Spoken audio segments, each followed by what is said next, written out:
मेरी एम्बिशन, मेरे फियर, सब कुछ सिस्टम से आ रहा है। बिल्कुल एंड ऑफ रियलिटी जैसा लगता है, एकदम डेथ लाइक लगता है। समझ ही नहीं पा रहा उसको सॉल्व कैसे करूं। जैसे गुलामी बाहर से आती है ना, वैसे ही आज़ादी के लिए भी प्रेरणा तो आरंभिक बाहर से ही आएगी। हम अपना पुराना ही माहौल चलाते रहेंगे, जहाँ रहते हैं वहीं रहते रहेंगे, जिनकी संगति कर रखी है उन्हीं की संगति रखेंगे, जो व्यापार कर रखा है वही व्यापार, जो नौकरी वही नौकरी, जो धारणाएं वही धारणाएं। आपके सारे स्टेक्स जेल के भीतर हो जाएंगे। आप अच्छे कैदी बनिए, आपको पुरस्कार मिलेगा। ऐसा क्यों है कि ये दुख और अनुभव की वजह से कुछ लोगों में ज़्यादा वॉइड क्रिएट होता है, लेकिन कुछ लोगों में ये वॉइड ज़्यादा क्रिएट नहीं होता? आपने प्रश्न पूछा, सबने नहीं पूछा। इसका क्या जवाब है? जवाब है आपकी मर्जी। ये आखिरी शब्द होता है, चॉइस। मैं चाहे ये करूं, मैं चाहे वो, मेरी मर्जी।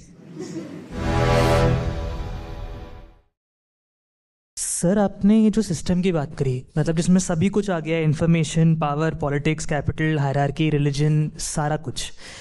ये सिस्टम के जब बाहर की बात सोचते हैं तो वो ना ऐसा लगता है, मतलब बिल्कुल एंड ऑफ रियलिटी जैसा लगता है, एकदम डेथ लाइक लगता है कि यार यही जाना है अभी तक। सिस्टम ने ही मुझे सब कुछ बताया, मेरी एम्बिशन, मेरे फियर, सब कुछ सिस्टम से आ रहा है। अगर मैं सिस्टम के बाहर जाऊँ तो लगता है सब कुछ खत्म हो जाएगा। एक दूसरा, जब सिस्टम के बाहर जाता हूँ तो फिर वो जो स्टेक्स जो आप बोल रहे थे, सिस्टम खुद ही आपको स्टेक्स देता है ना, तो आप खुद ही फिर नेगोशिएट करते हो कि कुछ बेटर स्टेक्स निकाल लूँ क्या। कि जैसे आपने बोला कि खुद ही एक्सप्लोरर बन जाता हूँ ना, तो वो शायद बेटर है सिस्टम से बाहर निकलने से, कि खुद एक्सप्लोरर बन जाओ। ये सर मैं आपको 1-1.5 साल से सुन रहा हूँ आपके साथ। मतलब मैंने संस्था में जब आपको सुन के सिर्फ 2 महीने हुए थे, मेरे को बस एक्सप्लोर करना था कि यार कहाँ से आ गए ये और ये कैसे ऐसा बोल पा रहे हैं।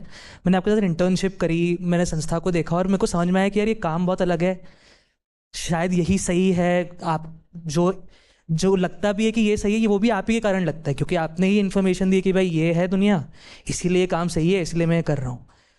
आपसे दूर आता हूँ तो लगता है कि यार वो काम ही है करने लायक। आपके करीब आता हूँ तो लगता है कि यार बेटर स्टेक्स नेगोशिएट कर लूँ क्या, कि कम से कम आराम से रह सकूँ। तो ये चीज़ मैं समझ ही नहीं पा रहा उसको सॉल्व कैसे करूँ। कुछ चीज़ें ऐसी होती हैं हमारे भीतर जो बाहर से जब इशारा मिले ना तभी जगती हैं। हम जीव ही ऐसे हैं। अभी हम इतनी देर से कंडीशनिंग की बात कर रहे थे। जैसे हम कंडीशन हो जाते हैं ना बहुत आसानी से, वैसे ही जो फ्रीडम भी है कंडीशनिंग से, प्रभावों से आज़ादी, उसके लिए भी बाहर कोई दिखे जो आज़ाद हो तो ही भीतर कुछ खटकता है, कुछ ट्रिगर होता है। आप अगर पैदा ही जेल में हुए हो, वहाँ सब वही हैं कैदी लोग, उन्हीं को देखा है, वही भीतर ही वो अपना उत्सव त्योहार भी मना लेते हैं, भीतर ही अपनी खटपट कर लेते हैं, छोटी मोटी लड़ाइयाँ भी कर लेते हैं, भीतर ही कोई कमा लेता है, कोई थोड़ा अमीर कोई थोड़ा गरीब भी हो जाता है, वही सब कुछ जेल के भीतर चल रहा है। आपको अपने आप तो कभी ललक उठने ही नहीं वाली कि मुझे बाहर जाना है जेल से। आपके सारे स्टेक्स जेल के ही भीतर हो जाएंगे। आप अच्छे कैदी बनिए, आपको पुरस्कार मिलेगा। सब कुछ जेल में हो जाएगा। आपका खाना पीना, शादी ब्याह, बच्चे, जीना मरना, सब जेल के अंदर ही चल रहा है। आपको क्यों लगेगा कि जेल से बाहर मुझे जाना भी है? उसके लिए आपको कभी थोड़ा आसमान की ओर देखना पड़ेगा। अच्छा, एक आज़ाद पंछी दिखा, ये दीवारों से बाहर का है क्या? तो जैसे कंडीशनिंग होती है ना अपने आसपास वालों को देख करके, वैसे ही आज़ादी के लिए भी किसी आज़ाद के आसपास जीना पड़ता है। संस्था हमने इसीलिए बनाई थी। उसके बिना होता नहीं है। उसके बिना सिर्फ शब्द रह जाते हैं, कॉन्सेप्ट रह जाते हैं, क्योंकि आप बहुत वल्नरेबल हो, असुरक्षित। आप अभी यहाँ से बाहर निकलोगे, 10 चीज़ें आपके ऊपर छा जाएंगी। बाहर निकलने की भी ज़रूरत नहीं है। अभी यहाँ आप मोबाइल खोलोगे, 50 चीज़ें आपके ऊपर आ जाएंगी। हम बहुत हमारे सारे द्वार दरवाजे खुले रहते हैं ना, ये सारी सेंसेस हैं, इनसे बहुत कुछ भीतर जाता रहता है और हमारे पास उसके विरुद्ध कोई सुरक्षा, कोई डिफेंस होती नहीं है। और जो भीतर जाता है वो भीतर सिर्फ जाता नहीं है मेहमान की तरह, वो बस के बैठ जाता है। हमने कहा ना, अहंकार बड़ा सूना सूना अपने आप को मानता है, बहुत अकेलापन उसको है। तो भीतर जो भी कुछ जाता है अहंकार उसको पकड़ लेता है और कहता है यही तो सच है, यही तो ठीक है, तू आ जा, और इसको मैंने बना लिया मेरा सच। अब आप फंस गए। अब आप क्यों आज़ादी की मांग करोगे? जैसे गुलामी बाहर से आती है ना, वैसे ही आज़ादी के लिए भी प्रेरणा तो आरंभिक बाहर से ही आएगी। और जिस आरंभ की मैं बात कर रहा हूँ वो आरंभ बड़ा लंबा खींचता है, क्योंकि बाहर से आज़ादी की प्रेरणा आ रही होगी, भीतर आपने क्या बैठा रखी है? गुलामी। तो वो जो बाहरी प्रेरणा है उसको भी बहुत बहुत लंबे लंबे साल लग जाते हैं आपके भीतर वाले को हराने में।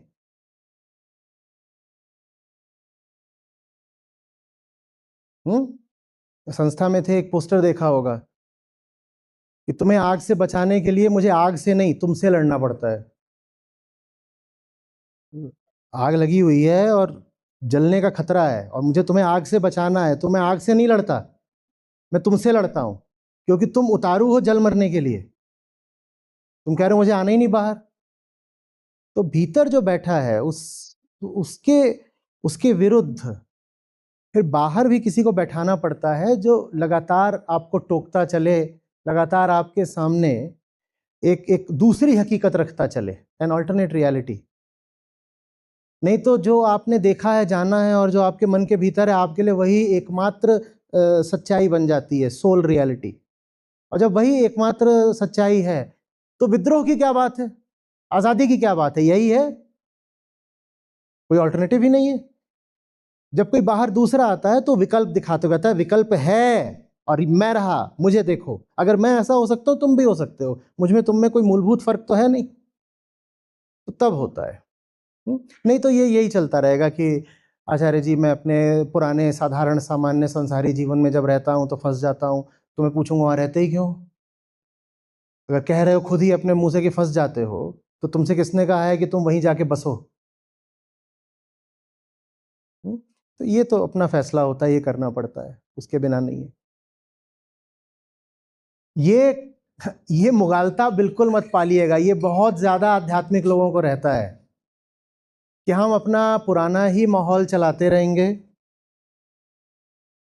जहां रहते हैं वहीं रहते रहेंगे, जिनकी संगति कर रखी है उन्हीं की संगति रखेंगे, जो व्यापार कर रखा है वही व्यापार, जो नौकरी वही नौकरी, जो धारणाएं वही धारणाएं, जिसको आदर्श मानते हैं वही आदर्श, जो टीवी पर देखते हैं वही टीवी, जो एक्टर पसंद है वही पसंद, जो खिलाड़ी पसंद है वही पसंद। सब कुछ हम अपना भीतर बाहर पुराने जैसा रखेंगे, लेकिन हमारी आध्यात्मिक जागृति हो जाएगी। नहीं होने वाली, नहीं होगी, मैं कह रहा हूं नहीं होगी। हो रही होगी तो मैं रोक दूंगा। नहीं हो सकती भाई, होगी तो बहुत नकली चीज हो जाएगी कोई, नहीं हो सकती। जिन्हें भीतरी बदलाव चाहिए उन्हें बाहरी बदलाव के लिए तैयार रहना पड़ेगा। वो कीमत है जो चुकानी पड़ती है। बाहर बाहर सब पुराना ही रखोगे, लोग कपड़े बदलने को नहीं तैयार होते। 10 साल पहले ऐसे पहनते, जब कपड़े ऐसे ही थोड़ी तुम चुन लेते हो, ऐसे ही थोड़ी चुन लेते हो। कोई बुर्का पहन रहा है, कोई स्कर्ट पहन रहा है, यूं ही पहन रहा है क्या? उसमें कुछ बात है भाई, फर्क है, कंडीशनिंग का, माहौल का, संस्कार का फर्क है। वो किसी चीज को अभिव्यक्त करते हैं, वो प्रतीक हैं, रिप्रेजेंटेटिव हैं जो तुम्हारे कपड़े पहन रखे हैं। और तुम कह रहे हो मुझे कपड़े तक अपने नहीं बदलने, जिंदगी भर कुर्ता पजामा पहना है या फलानी चीज पहनी है या कुछ है, मैं वही पहनूंगा। तो फिर तो हो चुका बदलाव। मैं नहीं कह रहा कि कुर्ता ही बदल लेने से बदलाव हो जाएगा, मैं कह रहा हूं बदलाव के रास्ते में कुर्ता भी बाधा बन सकता है। अगर तुम अड़ गए कि मैं बाहरी चीजें नहीं ही बदलूंगा, जब भीतरी बदलाव आता है तो बाहरी बदलाव की भी मांग करता है, और जो बाहरी बदलाव से बचेंगे उनका भीतरी बदलाव बाधित हो जाएगा, ऑब्स्ट्रक्ट। प्रणाम आचार्य जी। ऐसा क्यों है कि ये दुख और अनुभव की वजह से कुछ लोगों में ज़्यादा वॉइड क्रिएट होता है और फिर वो सवाल करना चाहते हैं, लेकिन कुछ लोगों में ये वॉइड ज़्यादा क्रिएट नहीं होता और वो ये सवाल नहीं करना चाहते हैं? तो ऐसा कैसे है? अगर इसका उत्तर निकल आए तो सब लोगों को ऐसा कर दिया जाए कि सवाल करने लगे ना। आपने प्रश्न पूछा, सबने नहीं पूछा, इसका क्या जवाब है? जवाब है आपकी मर्जी। ये आखिरी शब्द होता है, चॉइस। जिस चेतना की आप बात कर रहे हैं ना, उस चेतना का स्वभाव है चुनना। तो मुक्ति भी चुननी पड़ती है। ठीक वैसे जैसे अभी बहुतों के पास प्रश्न होंगे और बहुत लोग चुन रहे हैं कि पूछेंगे, बहुत लोग चुन रहे हैं कि नहीं पूछेंगे, इसका कोई उत्तर नहीं होता। ये अपने चुनाव की बात है। मेरी मर्जी, मैं चाहे ये करूं, मैं चाहे वो करूं, मेरी मर्जी। तो कोई मुक्ति चाहता है, कोई मुक्ति क्यों नहीं चाहता, ये तो आपकी बात है भाई। आप